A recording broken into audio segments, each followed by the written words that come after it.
Boa noite. Que bom que você está aqui na casa de Deus. Culto de sexta, culto jovem, coisa boa, né, pastor? Ótimo. Nosso pastorzão novo vai estrear hoje. Rapaz. Diz que tá nervoso? Tô, com certeza. Como não? Diz que tá tremendo. Mas pastorzão, manda bala. Deus te abençoe. Valeu, Mateus. A gente está muito feliz por tê-lo aqui pela primeira vez. Amém. Vai dar tudo certo. Amém. O Espírito vai falar pelo Senhor. Amém. Tá bom? Valeu, Mateus. O pessoal já orou bastante aqui, a gente vai deixar a obra. Já está abençoado. Já está abençoado, em nome de Jesus. Então tá bom. Tá bom, amigo, valeu, obrigado. Tudo bem, gente? Feliz sábado para você.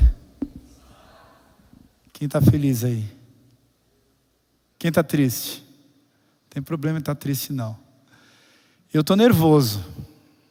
Uma pressão, né? Pregar na Igreja Central de Curitiba. Mas eu estou muito feliz porque desde que eu recebi o chamado para ser pastor aqui da Central de Curitiba, eu senti que Deus estava me guiando. E eu fico muito feliz porque da forma como Ele me guiou até então, eu tenho certeza que Ele vai continuar me conduzindo a mim, a Priscila, o Noah e a Maitê, que estão sentados ali no fundo. Acho que estão tremendo junto comigo.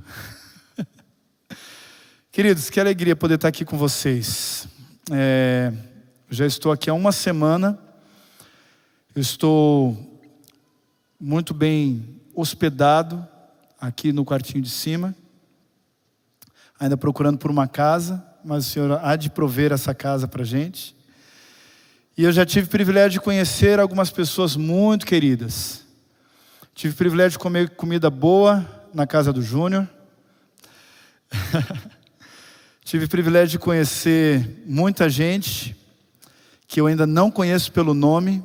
Então, não fique triste se eu perguntar para você algumas vezes. Eu prometo que eu vou fazer o meu esforço para poder aprender o nome de todos. Eu sou o pastor Denis Versiani, sou o novo pastor jovem aqui da Igreja Central de Curitiba, e eu tenho certeza que Deus vai nos guiar para que a gente continue levando amor, graça, salvação aqui para Curitiba. Amém? Eu espero levar adiante o legado que o pastor Branga construiu aqui nos últimos 2 anos, e outros pastores também construíram. Eu estou feliz porque o trem está andando, e está andando muito bem. Uma juventude animada, envolvida, uma juventude musical, o que eu gosto muito também. Logo, logo vocês vão me ver cantando. Hoje eu resolvi não cantar, porque já basta o nervosismo de pregar. Mas logo, logo eu vou ter que abrir a minha voz aqui também, vou ter que cantar um pouquinho para louvar o nome de Deus. Mas, gente, muito bom estar com vocês. Eu quero que vocês abram a Bíblia de vocês em Gênesis 37. Gênesis 37 começa a contar a história de um dos meus personagens preferidos da Bíblia. E o personagem preferido da minha esposa, da Priscila. José, para mim, é um modelo fantástico de como você pode amadurecer, como você pode crescer, como você pode ser fiel, por maior que seja a tentação e por maior que seja a prova. Então eu quero ler com você, a partir do versículo 2, Gênesis 37, verso 2, e diz assim: essa é a história de Jacó. Quando José tinha 17 anos, apacentava os rebanhos dos seus irmãos. Sendo ainda jovem, acompanhava os filhos de Bila e os filhos de Zilpa, mulheres de seu pai, e trazia más notícias deles ao seu pai. Ora, Israel amava mais a José do que todos os seus outros filhos, porque era filho da sua velhice, e mandou fazer para ele uma túnica talar de mangas compridas. Quando seus irmãos viram que o pai o amava mais do que a todos os outros filhos, odiaram-no e já não podiam falar com ele de forma pacífica. Veja a vida de José. Ele era o típico filhinho de papai. O riquinho, acostumado a ter tudo do bom e do melhor. Provavelmente Jacó ensinou José a fazer muitas coisas importantes para a sobrevivência da família, mas José era aquele que recebia tudo de mão beijada, porque o papai Jacó tinha ele como filho preferido. O José me obedece, ele me ouve, ele faz tudo o que eu peço. O José é certinho, ele é mauricinho, ele é bonzinho, ele conta tudo o que os irmãos estão fazendo de errado. Embora José tivesse um caráter bondoso, ele não era uma pessoa assim tão madura. Embora ele seguisse tudo aquilo que o pai dele estivesse ensinando a respeito de Deus, José era um tanto quanto bobinho e inconsequente, porque ele não sabia lidar com os conflitos de uma família complicada, como Jacó teve. Jacó tinha 2 esposas, mais 2 concubinas. Ele era marido de 4 mulheres. Tinha 13 filhos que provavelmente viviam em constante conflito uns com os outros. E ainda não deixava escondida a sua predileção por José. Jacó não deixava a sua predileção por José escondida. E por isso José não tinha maturidade para poder lidar com os problemas da família. Essa predileção de Jacó por José colocou no coração dos irmãos uma inveja doentia. E para piorar, além de José falar mal das coisas que os irmãos faziam de errado para Jacó, Jacó ainda fez uma túnica talária. Eu não sei se vocês sabem, mas essa túnica não foi simplesmente um presente especial que Jacó deu para José. Essa túnica representava o fato de que José seria considerado o primogênito da família. Ele receberia parte dobrada na herança e ele recebia os títulos de liderança da família. Títulos que concorriam a Rúben, que era o irmão mais velho. Imagina como os irmãos ficavam com relação a isso. Eles sentiam uma inveja muito grande de José, a ponto de a Bíblia dizer que eles não podiam mais falar pacificamente com eles. Eu entendo um pouquinho a vida de José. Embora eu não seja filho de um pai com 4 esposas, mas eu sou filho de pais separados e entendo o que é uma família com problemas, com dificuldades. A minha mãe teve que me criar sozinho desde pequeno. Ela teve que trabalhar duro para eu poder para poder pagar minha escola, para poder pagar minha alimentação. A gente morava no quarto dos fundos da casa dos meus avós. E diante de toda aquela situação, a minha mãe fazia todo o esforço para me proteger do mundo, dos perigos do mundo, para me proteger das mágoas que eu já sentia por ser filho de pais separados.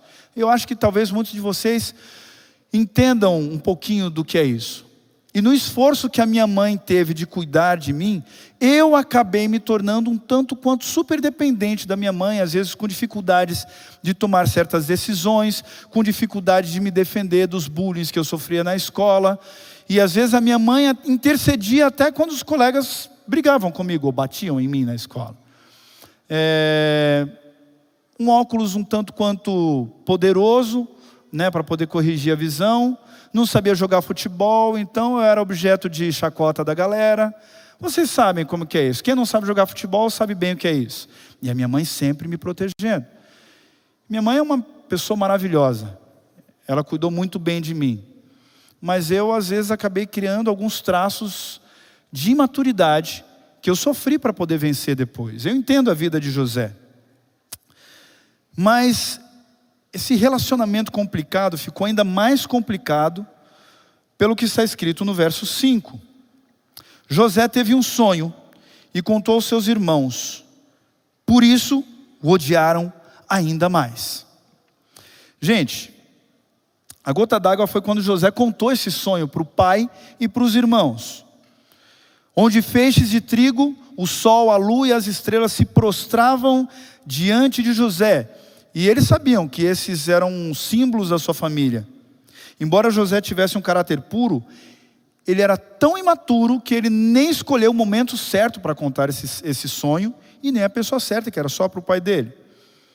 Embora José tivesse esse caráter puro, ele não sabia muito bem das coisas. Por isso, a ira dos irmãos se tornou ainda mais ferrenha, de tal forma que quando eles foram cuidar das suas ovelhas, levá-las para a pastagem, 70 quilômetros distante de onde ficava o acampamento de Jacó, e José foi se encontrar com eles, eles pegaram José e venderam para mercadores ismaelitas por 200 gramas de prata. Agora vejam o verso 31 e 32, olha só.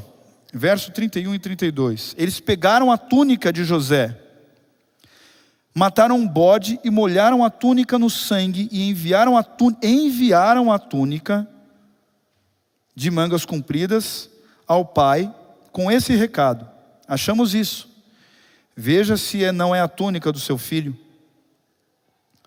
Ele respondeu, ele a reconheceu e disse: é a túnica do meu filho. Um animal selvagem o devorou, certamente José foi despedaçado. Vocês notaram o descaso? Notaram a tamanha maldade? Eles mandaram entregar a túnica rasgada que mancharam de sangue ao pai. Eles nem foram, não foi nem eles mesmos que entregaram a túnica. Eles mandaram entregar. E fizeram Jacó acreditar em qualquer mentira. Uma mentira que dilacerou o coração daquele velho homem por 21 anos. E a gente não está falando de inimigos da família. A gente está falando dos próprios irmãos. Foi isso que Jesus disse que aconteceria no fim dos tempos. Pais contra filhos, filhos contra pais, o amor se esfriando de quase todos os corações. Mas deixa eu fazer uma pergunta para você. Por que a gente sofre nesse mundo?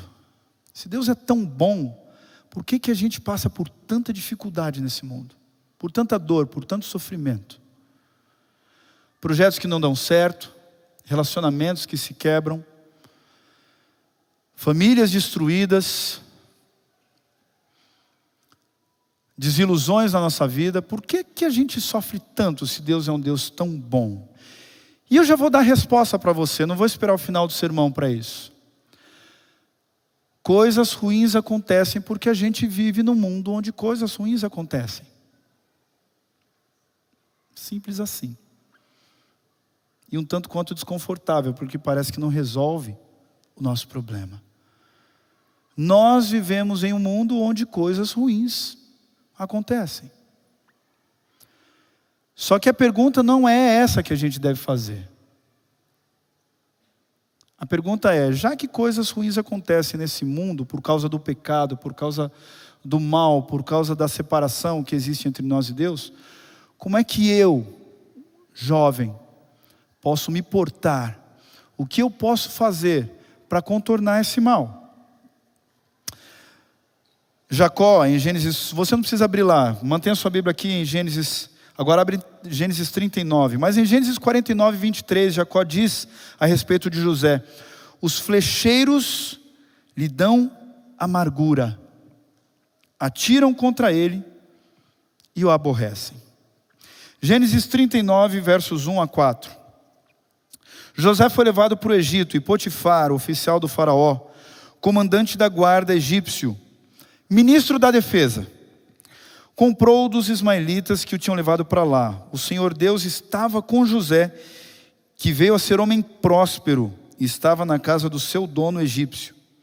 Potifar viu que o Senhor estava com José, e que tudo o que ele fazia, o Senhor prosperava nas suas mãos. Assim José achou favor diante dos olhos de seu dono, e o servia. E ele pôs José por mordomo da sua casa, e lhe passou a mão tudo o que ele tinha. José, de escravo, se tornou administrador. A gente pensa, como a Bíblia é um pouco econômica em dizer, a gente pensa que isso aconteceu rápido. Mas isso pode até ter sido relativamente rápido, mas não sem sofrimento. De você se tornar escravo a mordomo, tem muito sofrimento por aí. E nesse momento em que José chegou no Egito, aquele menino, filhinho de papai, que era protegido pelo papai de todos os males, de todos os animais selvagens, de todos os perigos, o filho predileto do papai se tornou escravo numa terra estranha, cheia de tentações nada comuns para ele, mas bem comuns até para a gente. Ele estava no meio da idolatria. O culto aos deuses, Ellen White fala, era cheio de requinte, cheio de realeza, de pompa, apoiado pela riqueza e pela cultura da maior nação da terra, a maior potência da terra. O ruído, a sexualidade, o vício, estavam ao redor dele todos os dias. Longe dos seus pais, indignado com toda a injustiça que ele sofreu, irado com seus irmãos, que venderam o próprio irmão como escravo. José podia ter se entregue àquele estilo de vida. E eu vou dizer até para vocês que ele poderia até ter tirado boas vantagens a respeito disso.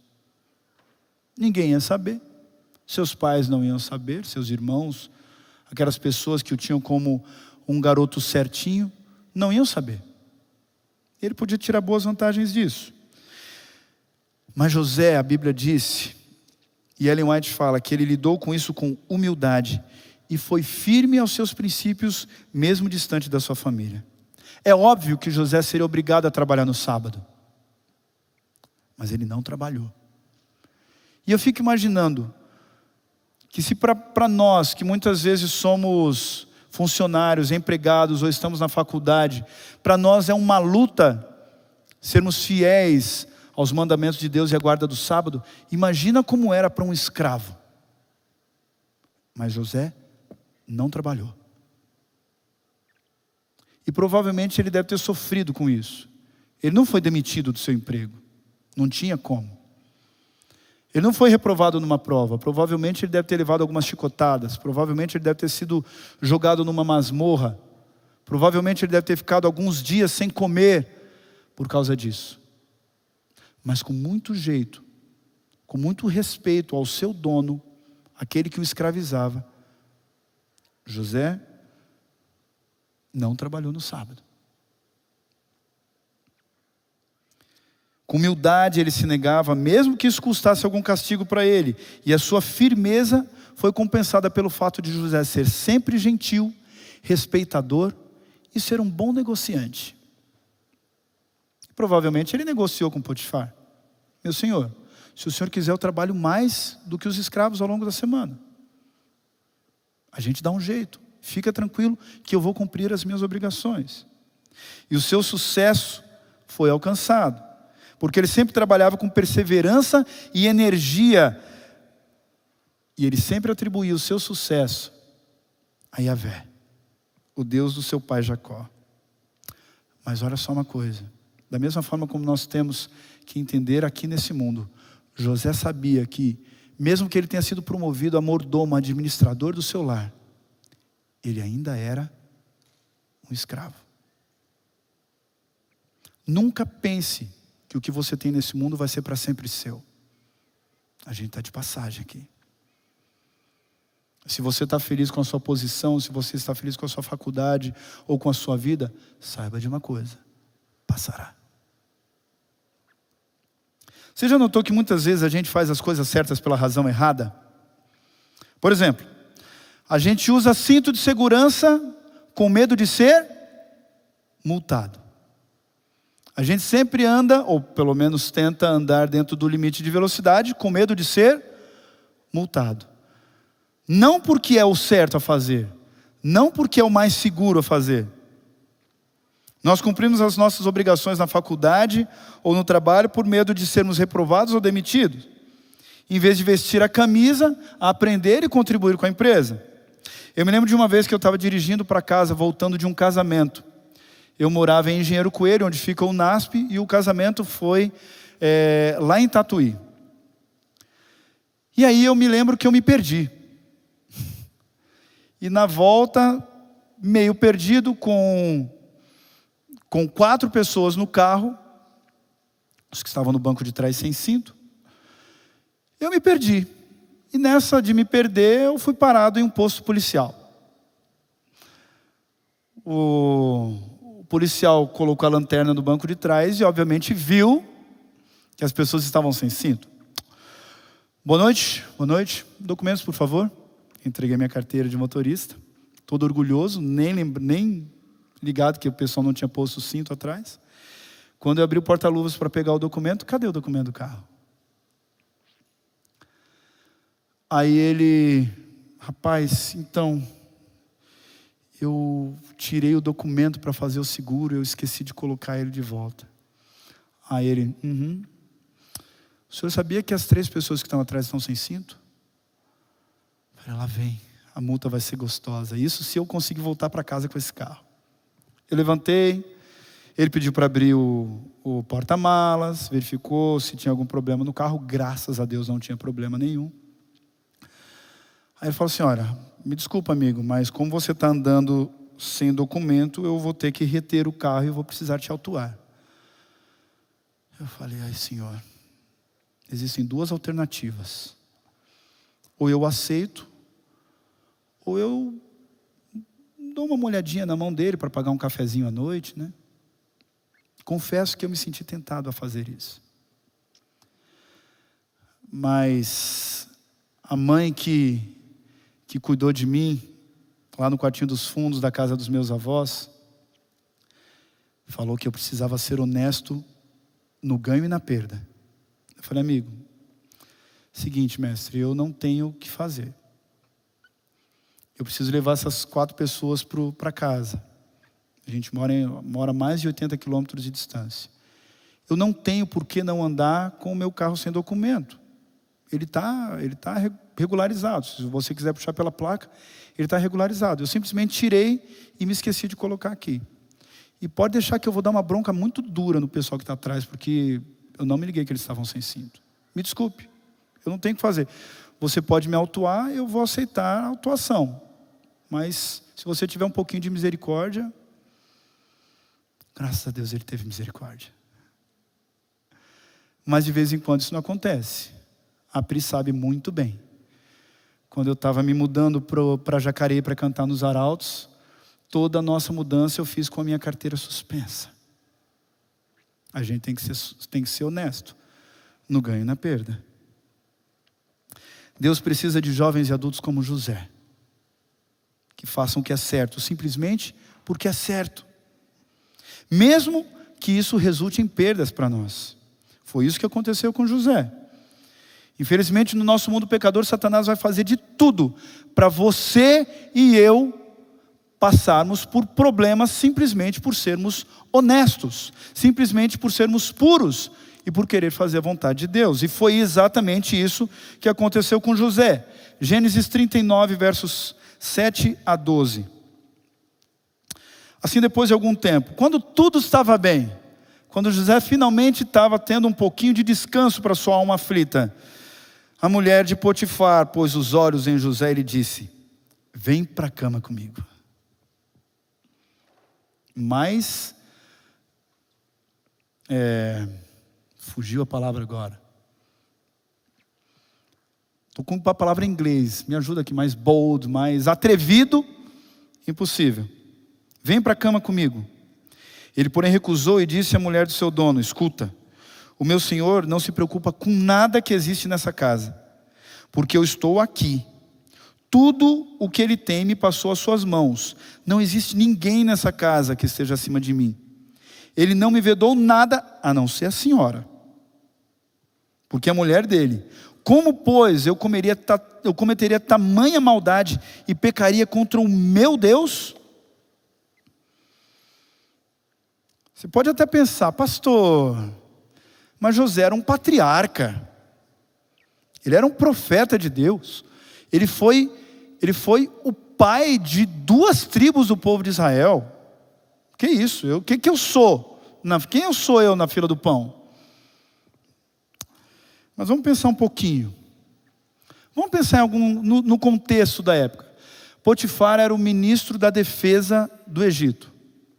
Era um homem altamente estimado pelo faraó, pelo rei da maior potência do mundo naquela época.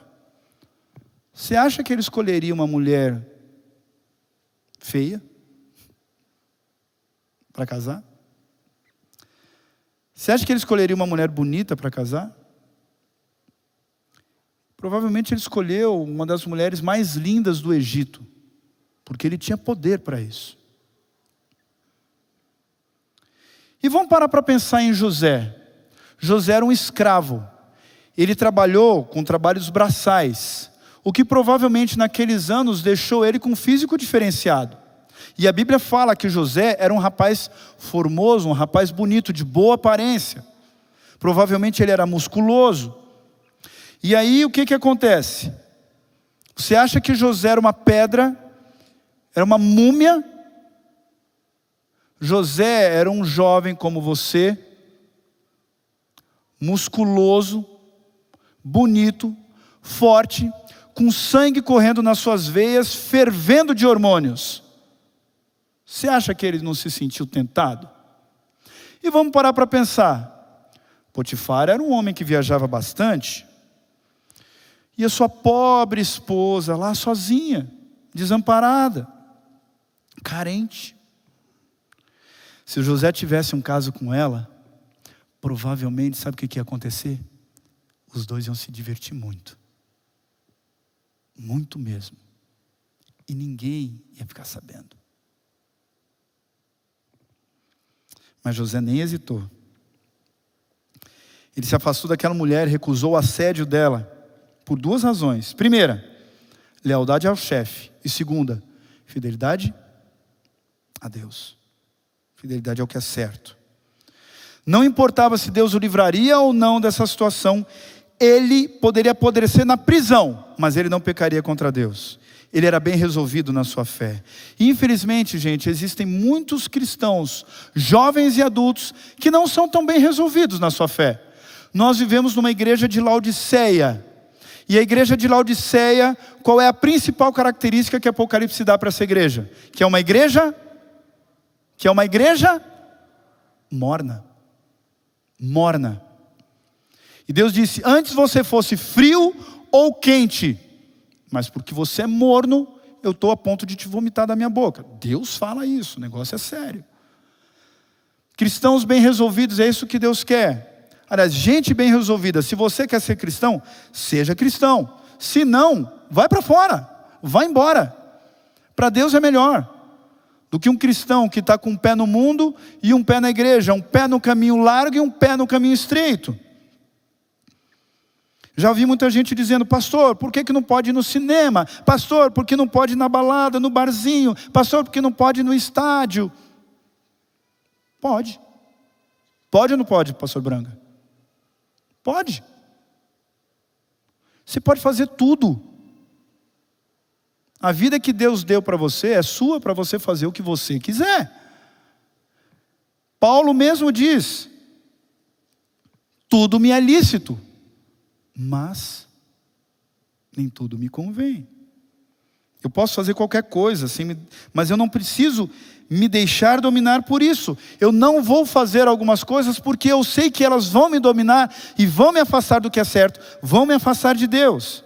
E a gente precisa entender que na nossa visão imediatista, as nossas expectativas, a nossa vontade se limita muitas vezes a essa vida de 80, quando muito 90 anos. E é uma visão muito tacanha.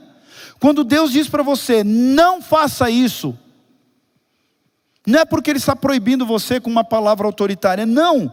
É porque, gente, fazer coisas certas e fazer coisas erradas tem consequências eternas. É a sua vida eterna, é a minha vida eterna, é viver para sempre, ou morrer para sempre. É isso que está em jogo. Não pergunte para o seu pastor, para o seu ancião, para o seu líder jovem, não pergunta para o Mateus, não pergunta para mim, não pergunta para o pastor André, pastor, quanto é que eu posso chegar perto do abismo e não cair nele? Pastor, quanto eu posso pecar sem me perder? A pergunta tem que ser diferente. A pergunta que você tem que fazer para si mesmo é a seguinte: o que é que eu tenho que fazer, meu Deus, para chegar mais perto de Ti e ficar longe do abismo? O que é que eu tenho que fazer para evitar até mesmo que a tentação venha a mim? É isso que a gente tem que fazer. Seja um crente bem resolvido. E é difícil. É difícil sim, mas é altamente compensador. Vou dar uma dica para você quando chegar em casa. Leia Provérbios 7. Homens e mulheres. Lá, Provérbios se dirige aos homens, mas eu acho que os conselhos lá de Salomão em Provérbios 7 se destinam tanto a homens quanto a mulheres, na questão da sexualidade, com cuidado com a mulher e com o homem adúltero, cuidado com o assédio sexual, sobre redes sociais. Lá Provérbios 7 fala sobre redes sociais, sobre conteúdo adulto na internet. Você vai entender o que eu estou falando. Isso não tem a ver só com homens não, como eu disse, tem a ver com mulheres. E eu sei, por experiência própria, gente, que o pecado é prazeroso. Eu sei, por experiência própria, que o pecado é gostoso. Afinal, se não fosse gostoso, a gente não pecava. Mas Deus tem um plano melhor para você. Então não dá para a gente ficar justificando o pecado. Ficar botando tamanho em pecado. A gente não pode se apoiar na nossa personalidade, no modo como nós fomos criados, nos traumas do passado, na nossa educação, para desculpar os nossos erros e os nossos vícios. Não existe esse lance de eu nasci assim, eu cresci assim, eu sou sempre assim, vou ser sempre assim. Essa doutrina de Gabriela não existe. Se você diz que é cristão, então posicione-se pelo que é certo, de uma vez, e não fique cocheando entre dois caminhos. E eu vou dizer para você, antes de eu dizer isso para você, eu digo isso para mim. Porque eu tenho as minhas tentações, eu tenho os meus vícios, eu tenho os meus pontos fracos, e a minha esposa conhece muito bem. Então eu digo isso primeiro para mim. E outra coisa, não vale a pena dizer que a tentação é forte demais. Porque Deus diz, a Bíblia diz, Ellen White fala que a gente não vai concordar com a tentação, por mais forte que ela seja. Mas parece que as investidas daquela mulher foram se tornando cada vez mais fortes, mais atrevidas. Até que ela partiu para cima do José. E para que ele não batesse, não machucasse a esposa do chefe, ele fugiu correndo, deixando o paletó para trás. E aí é que o bicho pegou. Porque com o paletó na mão, ela gritou: "Ah! Esse José, traidor, me atacou!" E aí todo mundo olhou para o José e falou: "O quê? Ele estava tentando atacar a mulher do chefe? Não, traidor precisa ser preso." E ele ficou apodrecendo 2 anos na prisão. Eu fico imaginando, a Bíblia não mostra, mas eu fico imaginando como José brigou com Deus. Como José cirou com Deus. Como ele questionou a sua própria vida. Por que que o Senhor me trouxe para cá? Eu sempre fui tão fiel a ti. Eu fico imaginando quantas vezes José deve ter dado murro na parede da prisão. De raiva.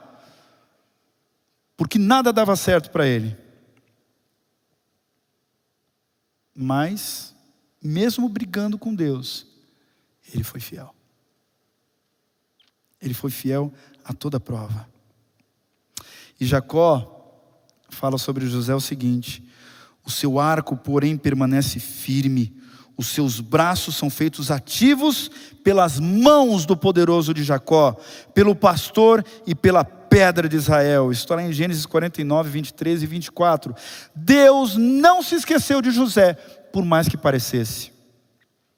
E essa foi a oportunidade para José mostrar para todo o alto escalão do Egito quem era o Deus de José.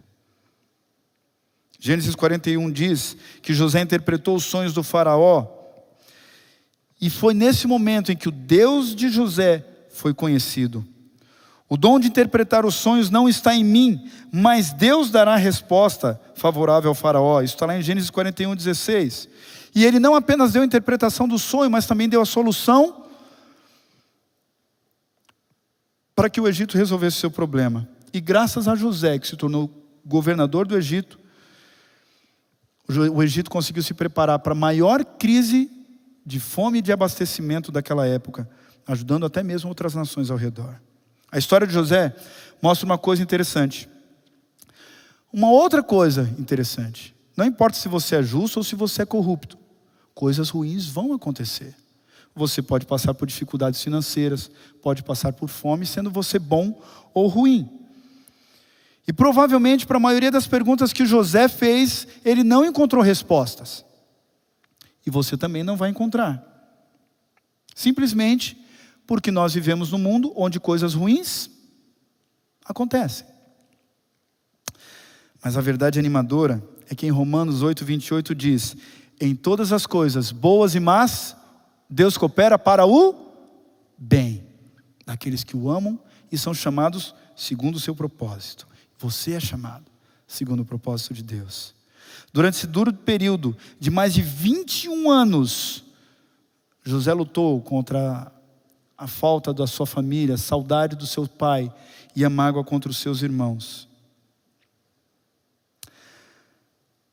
Nesse mesmo tempo, Jacó amargava a morte do seu filho mais amado e a consciência de Judá, que levou os irmãos a mentirem, vivia atormentada pela culpa.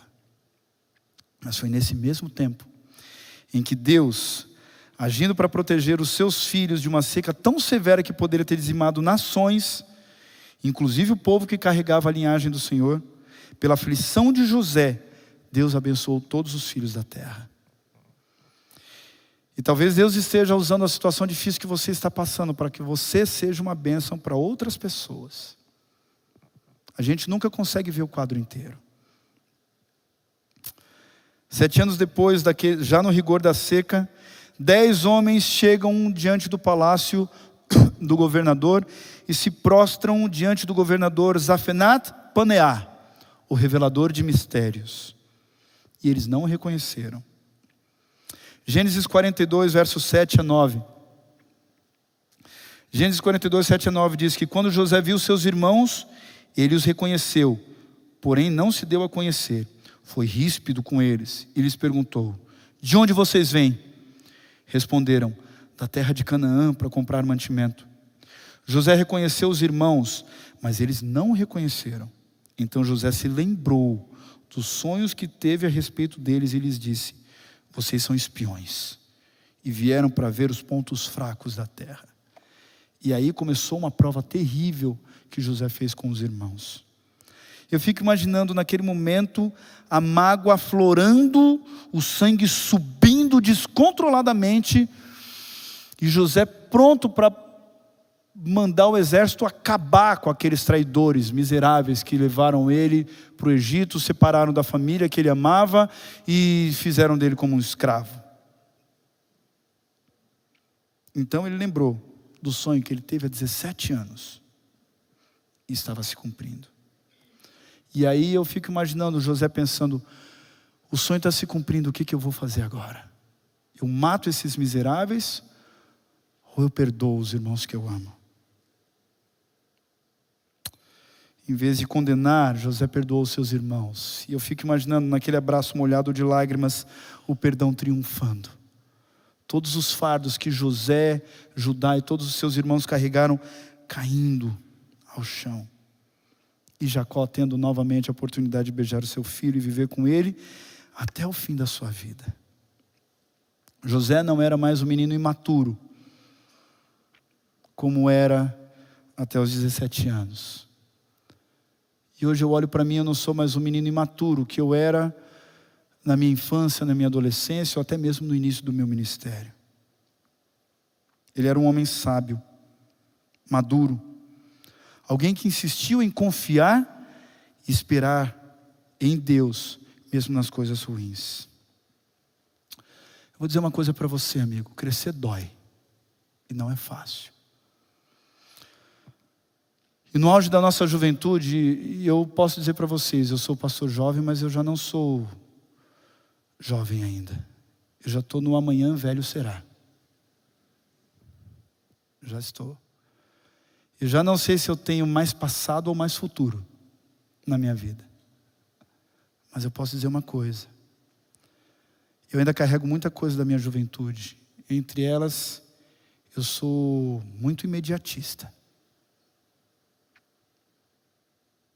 Eu tenho dificuldade em esperar que Deus cumpra o propósito da vida dele em mim. O propósito dele para a minha vida, aliás. Estou aqui nessa semana, já faz 5 dias procurando uma casa. Algumas até deram certo antes de dar errado. E aí quando dá errado, bate aquele desânimo. A gente estava se preparando de repente para ficar só essa semana. Meu filho tem provas para fazer. Essa semana foi semana de provas. E a gente já pensa, tem que voltar, tem médico, tem que procurar médico aqui, e tem que procurar casa, e tem que fechar lá as contas, a casa, e é RH, e é admissão, e aquilo começa a vir aquele 1 milhão de pensamentos na cabeça, e a mente começa a ficar oprimida, e você pensa, meu Deus, por que não surge uma casa logo? Até que hoje à tarde eu estava me preparando, a Pri sentou do meu lado e falou assim, Dê, a gente tem que se acalmar, o sábado está chegando e a nossa casa está aí, reservada. Deus vai mostrar, se é que já não mostrou. Vou dizer uma coisa para você. Os planos de Deus não são os seus planos. Eles são melhores. O que Deus tem para você é melhor. Mas entenda que crescer dói. Mas a gente cresce. E se a gente for fiel nos momentos mais difíceis da nossa vida, pode ter certeza, Deus vai compensar a sua fidelidade. Deus vai compensar a sua fé. A gente pensa, se Deus é bom, por que coisas ruins acontecem? Essa pergunta pode ter a seguinte resposta, e eu vou ler para você. Nunca se sabe por onde o caminho estreito vai nos levar, ou que provações a gente vai ter que enfrentar. Talvez possamos esperar como José, talvez possamos prosperar como José, ou sermos perseguidos como Paulo foi por causa da justiça. Talvez no final da nossa vida a gente possa descansar em paz como Daniel, ou ter a nossa cabeça cortada como foi com João Batista. Mas Deus deu a razão pela qual o caminho estreito é o caminho de sucesso. Ele diz, no mundo vocês terão aflições, mas tenham bom ânimo. Eu venci o mundo. Seja fiel até diante da morte, e eu te darei a coroa da vida. Deus não pensa em prosperidade como uma vida boa nesse mundo onde a vida se limita a 80, quando muito 90 anos. Ele pensa em prosperidade e felicidade eterna. Então quando você estiver passando por dificuldades aqui, olha para o céu. Porque as coisas reais que Deus tem para você não são vistas. O essencial é invisível aos olhos. Por isso não desiste não. Luta contra a sua natureza, luta contra as tentações de Satanás. Seja firme pelo que é certo. E Deus vai abençoar a sua vida. Você crê nisso? Se você crê, diz amém. Eu também creio. Eu quero terminar esse culto cantando uma música. Não para vocês. Calma. Terminei meu sermão. Já foi pressão suficiente. Mas eu quero terminar cantando com vocês e com a equipe de louvor. Deus convida você a brilhar. A ser uma luz. Deus convida você, na sua alegria ou na sua tristeza, a permanecer firme para ser uma bênção na vida de outras pessoas. Deus pode até utilizar o seu sofrimento como um troféu na sua mão para que você leve outras pessoas para Jesus. Não é fácil ser cristão, eu entendo, eu sinto isso na pele, mas eu sei de uma coisa, mesmo que não seja fácil, é altamente compensador. Porque o que Cristo tem reservado para você no céu vai durar para a vida eterna. Levanta. Vamos cantar essa música junto. E faça dessa música a sua oração, a sua declaração. Eu quero brilhar por ti, Senhor. Eu quero ser uma luz nesse mundo. Na alegria ou na tristeza, na saúde e na doença, eu quero ser teu. E eu quero ser uma bênção para que outras pessoas, através da minha vida, das minhas experiências, possam conhecer a Ti e se entregarem a Ti e subirem comigo para o céu. Vamos louvar a Deus. Às vezes parece que ser um cristão Não é fácil em meio à escuridão, ainda mais se eu pensar que não é minha luz, mas a união com Deus que o brilho produz.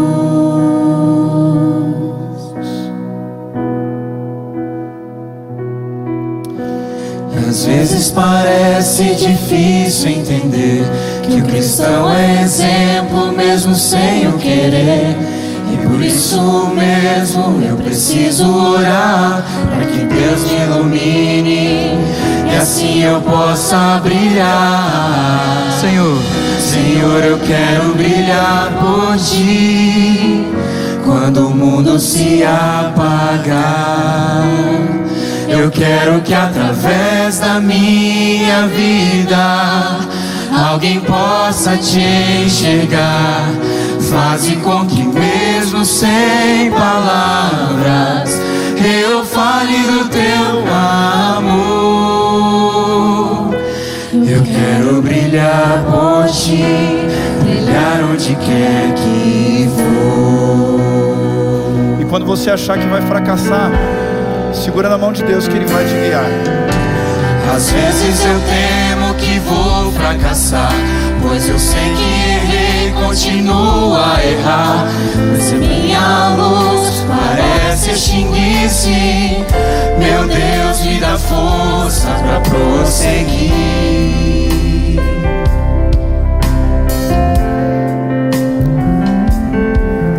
Não importa o quanto eu tente me esforçar, eu só posso vencer se Ele me ajudar.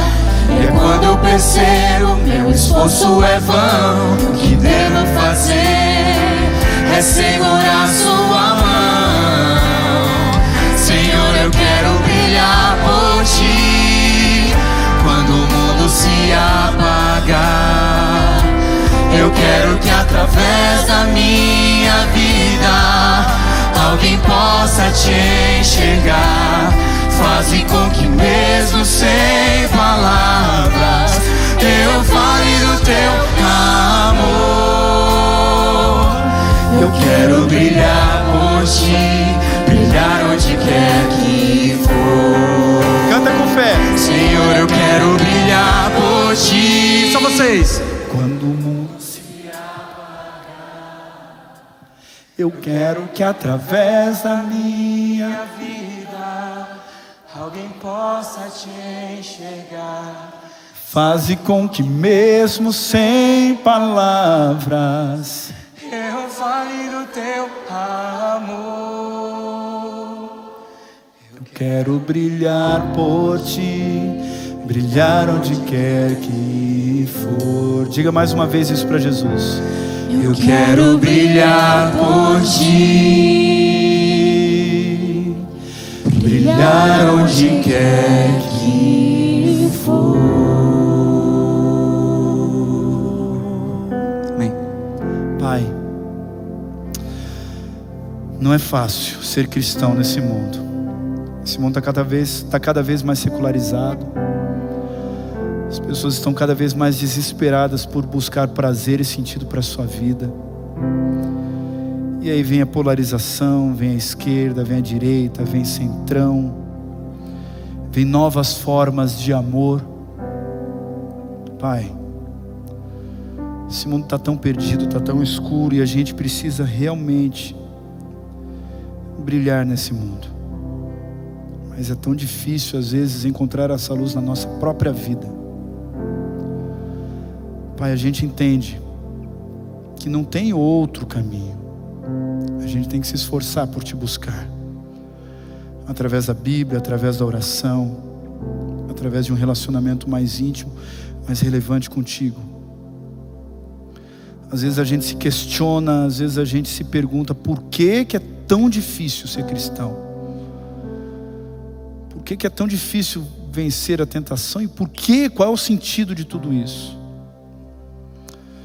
Mas novamente a gente olha para o céu e a gente quer olhar para os olhos da fé, com os olhos da fé para o Senhor, e entender que o Senhor tem algo melhor preparado para a gente. Mas a gente precisa ser paciente com isso, ser paciente nos nossos desafios, ser paciente nas nossas lutas, ser paciente na busca dos nossos objetivos.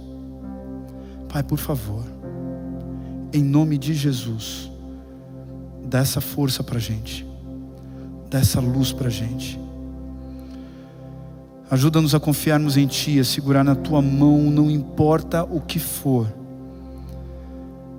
Mesmo que a gente prospere como José, ou seja perseguido como Paulo, mesmo que a gente descanse e tenha uma vida boa como Daniel, ou tenha a nossa cabeça cortada como foi com João Batista, ajuda-nos a sermos fiéis, porque a grande recompensa vai vir quando Jesus voltar. Eu te peço, Pai, eu te rogo, no início desse final de semana tão especial, amanhã é dia do jovem adventista, amanhã é o nosso dia. Por favor, Pai, unge-nos com o Teu poder, com o poder do Teu Santo Espírito, para sermos bênçãos para outras pessoas, mas para sermos jovens fiéis a toda prova. A gente coloca a nossa vida em Tuas mãos. Abençoa tudo que será feito aqui na Igreja Central e em todas as igrejas ao redor do mundo, para que a gente impacte com força a cidade de Curitiba e todo o mundo. Nós colocamos a nossa vida nas Tuas mãos, em nome e por amor de Jesus. Amém, Pai. Que Deus te abençoe. Que você vá em paz para sua casa e que você se envolva nos projetos que a gente tem para você, que são projetos maravilhosos. Deus te abençoe. Valeu, mano. Deus te abençoe.